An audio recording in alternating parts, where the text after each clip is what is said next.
علیہ وآلہ وسلم کے جو چچا تھے ان میں دو چچا مسلمان ہوئے ہیں، ایک حضرت حمزہ رضی اللہ تعالیٰ عنہ اور ایک حضرت عباس رضی اللہ تعالیٰ عنہ۔ حضرت عباس رضی اللہ تعالیٰ عنہ یہ عمر میں نبی علیہ السلام کے قریب تر تھے، 2 یا 3 سال بڑے تھے۔ کسی آدمی نے حضرت عباس رضی اللہ تعالیٰ عنہ سے پوچھا، آپ بڑے ہیں یا رسول اللہ بڑے ہیں؟ آپ جواب سن کر حیران ہو جائیں گے کہ چچا ہونے کے باوجود انہوں نے اللہ کے نبی علیہ السلام کو کیسے مانا ہے۔ فرماتے ہیں عمر میری زیادہ ہے لیکن بڑے رسول اللہ صلی اللہ علیہ وسلم ہیں، عمر تو میری زیادہ ہے، بڑے وہ ہیں۔ حضرت عباس رضی اللہ تعالیٰ عنہ ان کو یہ شرف بھی حاصل ہے، ان کے 11 بیٹے تھے، 11 کے 11 بیٹوں کو صحابی ہونے کا شرف حاصل ہے، 11 بیٹے تھے۔ ان کی بیوی اور نبی علیہ السلام کی بیوی دونوں سگی بہنیں تھیں، میمونہ ام المومنین رضی اللہ تعالی عنہا اور ان کی زوجہ میمونہ بنت الحارث اور حضرت عبداللہ ابن عباس کی والدہ ام عبداللہ، یہ دونوں سگی بہنیں تھیں، یعنی یہ نبی علیہ السلام کے چچا بھی تھے اور رشتے میں نبی علیہ السلام کے سانڈ بھی لگتے تھے۔ یہ مسلمان کب ہوئے؟ فتح مکہ کے بعد یہ مسلمان ہوئے۔ نبی علیہ السلام جب فتح مکہ سے مدینہ واپس آئے تو یہ بھی مکہ سے مدینہ نبی علیہ السلام کے ساتھ آ گئے۔ آپ صلی اللہ علیہ وآلہ وسلم ان کی بڑی عزت کرتے تھے، کیوں کہ نبی علیہ السلام کے بزرگوں میں سے یہ نبی علیہ السلام کے جو چچا تھے یہ واحد چچا زندہ تھے، جو مسلمان بھی اور زندہ بھی۔ نبی علیہ السلام ان کی بڑی عزت کرتے تھے، باپ کی طرح رسول اللہ صلی اللہ علیہ وسلم ان کی عزت کرتے تھے۔ ان کے بیٹے عبداللہ ابن عباس وہ فرماتے ہیں میں جب مکہ میں تھا تو لوگ جو ہیں وہ نبی علیہ السلام کی باتیں کرتے اور میں لوگوں کو کہتا کہ آپ صلی اللہ علیہ وسلم میرے تایا کے بیٹے ہیں، میرے چچا کے بیٹے ہیں، ابن عم ہے۔ عربی زبان میں تایا کے لیے بھی لفظ عم استعمال ہوتا ہے اور چچا کے لیے بھی، کہ آپ میرے ابن عم ہیں۔ تو کہتے ہیں میرے دل میں بڑا شوق تھا کہ میں نبی علیہ السلام کو دیکھوں، تو میں 5 نمازیں نبی علیہ السلام کے ساتھ پڑھتا تھا، آپ کے قریب بیٹھتا تھا، آپ کی باتوں کو ریکارڈ محفوظ کر لیتا تھا اپنے ذہن میں۔ نبی علیہ السلام مجھے اپنی سواری پر بھی بٹھا لیتے اور آپ صلی اللہ علیہ وسلم مجھے کیا کہتے؟ یا غلام احفظ اللہ یحفظک، اے بچے اپنے عقیدے کی حفاظت کرنا، اللہ کے ساتھ جو تعلق ہے اس کی حفاظت کرنا، اللہ تیری حفاظت کرے گا۔ اے بچے جب بھی تو نے مانگنا ہے اللہ سے مانگنا ہے، اے بچے جب بھی تو نے مدد چاہنی ہے تو اللہ سے مدد چاہنی ہے۔ حضرت عبداللہ ابن عباس رضی اللہ تعالیٰ عنہ کہتے ہیں میں نے اللہ تعالیٰ سے دعا کی کہ اے اللہ مجھے رات کی جو نماز ہے نا تہجد کی وہ بھی نبی علیہ السلام کے ساتھ پڑھا۔ اب اللہ تعالیٰ نے انتظام کر دیا، بچے کی دعا قبول کی، سیدہ میمونہ رضی اللہ تعالیٰ عنہ کا نکاح جو ہے وہ نبی علیہ السلام کے ساتھ ہو گیا، ام المومنین بن گئی۔ فرماتے ہیں چند دن گزرے تو میں نے نبی علیہ السلام سے کہا یا رسول اللہ میں آپ کے گھر سونا چاہتا ہوں، مجھے اجازت ہے؟ اللہ کے نبی نے فرمایا اجازت ہے۔ میں اپنی خالہ کے گھر آ گیا، باری رسول اللہ صلی اللہ علیہ وسلم کی میری خالہ کی طرف تھی۔ اللہ کے نبی صلی اللہ علیہ وسلم آئے، السلام علیکم کہا، بیوی کا حال پوچھا، اس سے کچھ دیر بیٹھ کر باتیں کی۔ یہ حدیث جو حضرت عبداللہ ابن عباس نے بیان کی ہے 500 مسائل علماء نے اس میں سے اخذ کیے، 500 مسائل۔ حضرات آپ یہ سن کر حیران ہوں گے، نبی علیہ الصلوۃ والسلام جب فوت ہوئے نا تو حضرت عبداللہ ابن عباس کی عمر 10 سال تھی۔ حضرت ابو بکر صدیق رضی اللہ تعالیٰ عنہ جب فوت ہوئے تو ان کی عمر 12 سال تھی یا 13 سال۔ حضرت عمر جب خلیفہ بنے ہیں ابھی یہ بالغ نہیں ہوئے تھے، نابالغ تھے، بالغ نہیں ہوئے تھے۔ حضرت عمر نے ان کو اپنا مشیر خاص بنا لیا۔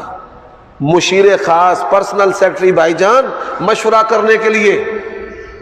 عبد الرحمن بن عوف کو تپ چڑھ گیا، وہ فرمانے لگے حکومت آپ بچوں کا کھیل سمجھتے ہیں کہ چھوٹا سا بچہ آپ نے مشیر بنا لیا؟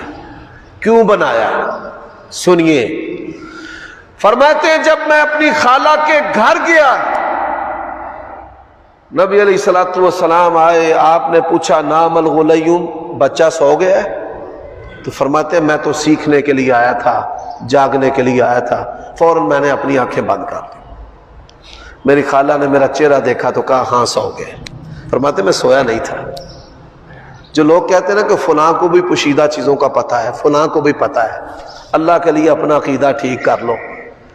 نبی کی بیوی سے بڑھ کر کوئی ولیہ نہیں، اور غیب کی خبریں اللہ نے اپنے نبی کو عطا کی ہیں تو بذریعہ وحی عطا کی۔ فرماتے ہیں نبی علیہ الصلوۃ والسلام نے اپنا بستر جھاڑا، آیت الکرسی پڑھی، سونے کا طریقہ بیان کیا۔ رسول اللہ صلی اللہ علیہ وسلم نے قبلہ کی طرف منہ کیا، اپنا رخسار جو ہے اس کے نیچے اپنا دایاں ہاتھ رکھا۔ نبی علیہ السلام پہلو کے بل لیٹ کر سوئے، بیت اللہ کی طرف منہ کر کے۔ فرماتے ہیں پھر نبی علیہ الصلوۃ والسلام کی سانسوں سے پتہ چل گیا کہ آپ صلی اللہ علیہ وسلم جو ہے اب نیند میں چلے گئے ہیں۔ لیکن یہ بات یاد رکھیے، آپ نبی علیہ السلام کی سیرت کو سن رہے ہیں، اللہ کے نبی اور عام انسان میں جہاں سینکڑوں فرق ہیں، ان میں ایک فرق یہ بھی ہے کہ ہم سوتے ہیں ہمارا وضو ٹوٹ جاتا ہے، ہمارا دل بھی سوتا ہے۔ نبی علیہ الصلوۃ والسلام جب سوتے ہیں تو آپ کا دل نہیں سوتا۔ نبی علیہ الصلوۃ والسلام کا جو وضو ہے وہ قائم رہتا ہے۔ یہ بھی نبی اور رسول کے خصائص میں سے ہے۔ تو نبی علیہ الصلوۃ والسلام سو گئے۔ فرماتے ہیں رات کے تیسرے پچھلے پیر میں نبی علیہ الصلوۃ والسلام بیدار ہوئے۔ آپ نے سورۃ آل عمران کا آخری رکوع پڑھا، ان فی خلق السماوات والارض واختلاف اللیل والنہار۔ وضو کیا، 2 رکعتیں پڑھی۔ جب آپ نے سلام پھیرا تو میں پیچھے کھڑا تھا۔ نبی علیہ السلام بڑے متاثر ہوئے، فرمایا تو رات کے اس وقت تو میرے ساتھ کیوں نہیں کھڑا ہوا؟ اب بعد باپ کا بعد اب بیٹا ہے۔ اس نے کہا یا رسول اللہ، آپ اللہ کے نبی رسول ہیں، میں آپ کی برابری تو نہیں نہ کر سکتا، میں نہیں آپ کی برابری کر سکتا۔ نبی علیہ الصلوۃ والسلام 2 رکعتیں پڑھنے کے بعد پھر لیٹ گئے۔ یہ تہجد کا ایسا طریقہ ہے کہ جس پر صرف نبی قادر ہے، آپ اور میں نہیں۔ نبی علیہ السلام پھر اٹھے، پھر وضو کیا، پھر نماز کے لیے کھڑے ہوئے۔ فرماتے ہیں میں آپ کے بائیں طرف، کھبے پاسے بائیں طرف کھڑا ہو گیا۔ اللہ کے نبی نے نماز میں مجھے کان سے پکڑ کر اپنے دائیں طرف کر لیا۔ سلام پھیرا، فرمایا کہ تو دائیں طرف کیوں کھڑا ہوا ہے یا رسول اللہ؟ بائیں طرف کیوں کھڑا ہوا ہے یا رسول اللہ؟ سجا پاسا وڈے دا، بزرگ دا، آپ کا، میں تو نہیں کھڑا ہو سکتا۔ فرمایا نہیں، شریعت کا مسئلہ ہے، ایک امام ایک مقتدی، امام بائیں طرف ہوگا اور مقتدی دائیں طرف۔ ٹھیک ہے۔ فرماتے اللہ کے نبی پھر لیٹ گئے۔ جب لیٹے تو میں نے کیا کیا، آپ کے لوٹے میں جو وضو والا لوٹا برتن تھا اس میں نے پانی ڈال دیا، پانی ڈال دیا کہ میں خدمت کروں نبی علیہ السلام کی، خدمت کرنے کے جذبے سے۔ فرماتے ہیں نبی علیہ السلام نے وضو کے لیے جب لوٹا پکڑا تو فرمایا اس میں پانی کس نے ڈالا ہے؟ میمونہ آپ نے ڈالا ہے؟ یا رسول اللہ میں نے تو نہیں ڈالا۔ ہاں بھائی چھوٹو تو نے ڈالا ہے؟ جی ہاں میں نے ڈالا ہے۔ کیوں؟ اے اللہ کے رسول، آپ کی خدمت کرنے کے لیے۔ نبی علیہ السلام اس کی پہلی 2 باتوں سے بڑے خوش تھے. جب تیسری بات خدمت کی آئی تو اللہ کے نبی نے ہاتھ اٹھائے, اللہم علمہ الکتاب وفقہہ فی الدین, اے اللہ اسے دین کا فقیہ اور شریعت کا بہت بڑا عالم بنا دے. نبی علیہ السلام تہجد کی دعا تھی, وہ فرماتے ہیں پھر دعا لگ گئی, اور قرآن کا ماہر ہونے کی وجہ سے حضرت عمر رضی اللہ تعالیٰ عنہ نے ان کو اپنا مشیر بنایا, اور پھر صحابہ کرام کو جمع کیا. حضرت عمر نے کہا قرآن مجید کی ایک سورت ہے اذا جاء نصر اللہ والفتح, اس کی تفسیر بتاؤ, شان نزول بتاؤ. حضرت عبداللہ ابن عباس کیا کرتے تھے, اللہ کی قسم قرآن کی کوئی سورت و آیت ایسی نہیں, کب اتری, کس کے حق میں اتری اور کیوں اتری, مجھے اللہ کی توفیق سے سب کا علم. اتنے بڑے مفسر اور محدث تھے. تو صحابہ کرام نے کہا جی کون سی سورت ہے؟ فرمانے لگے اذا جاء نصر اللہ والفتح, بتاؤ. صحابہ کرام کہنے لگے ہمیں تو نہیں پتا. فرمانے لگے سبحان اللہ, کہ ہمیں نہیں علم. اچھا جی آپ بتاؤ. فرماتے ہیں جب یہ سورت اتری تو نبی علیہ الصلوۃ والسلام, دین غالب آ گیا, نبی کی ضرورت ہے نہیں. اللہ کی یہ سنت ہے کہ جب دین غالب آ جائے اللہ پھر نبی کو دنیا سے اٹھا لیتے ہیں. اللہ کے نبی نے کہا واللہ لا اعلم قدر بقائی فیکم, اب مجھے نہیں پتا کہ میں تمہارے اندر کتنی دیر زندہ رہوں, مجھے نہیں علم. تو اللہ تعالیٰ نے اس آیت کریمہ کے اندر اذا جاء نصر اللہ میں غلبہ دین کی بشارت دی, اور یہ بھی بتایا کہ نبی علیہ الصلوۃ والسلام اب دنیا سے جانے والے ہیں. یہ باتیں ان کو آپ کے قریب جو صحابہ تھے وہ سمجھتے تھے. نبی علیہ السلام نے ایک دن کہا کہ اللہ نے اپنے ایک بندے پر 2 چیزیں پیش کی ہیں, آخرت یا دنیا, تو اس نے آخرت کو پسند کر لیا. تو صحابہ کرام کے سامنے یہ پہلو تھا کہ دنیا پر آخرت کو ترجیح دینا, لیکن حضرت ابو بکر صدیق نے رونا شروع کر دیا, کیونکہ ان کے سامنے یہ بات تھی کہ وہ بندہ جس کے ساتھ اللہ نے بات کی ہے وہ نبی علیہ السلام ہے, اور دنیا و آخرت, اب اس سے مراد یہ ہے کہ نبی علیہ الصلوۃ والسلام اب اللہ کے پاس جا رہے ہیں, آخرت میں جا رہے ہیں. تو فبکا ابو بکر صدیق رضی اللہ تعالیٰ نے رونا شروع کر دیا. تو نبی علیہ الصلوۃ والسلام کی دعا, حضرت عبداللہ ابن عباس تمام صحابہ کرام میں سے سب سے بڑے مفسر قرآن تھے, اور جب بھی وہ اپنے گھر سے باہر نکلتے بوڑھے صحابہ کرام ان کو اپنے کندھوں پر بٹھا کر مسجد نبوی کے اندر لے کر جاتے تھے.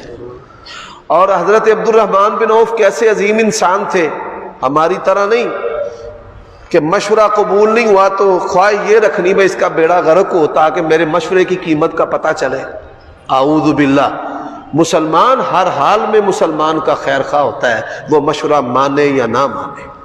بھائی نہیں مانا پھر بھی رب تیرا بھلائی کرے. تو حضرت عبداللہ ابن عباس کے بارے میں انہوں نے کیا کہا کہ آپ اس کو ہمارا استاد بنائیں اور ہم قرآن اور اس کی تفسیر ان سے سیکھا کریں. اور صحابہ کرام ان سے تفسیر پڑھتے تھے قرآن مجید کے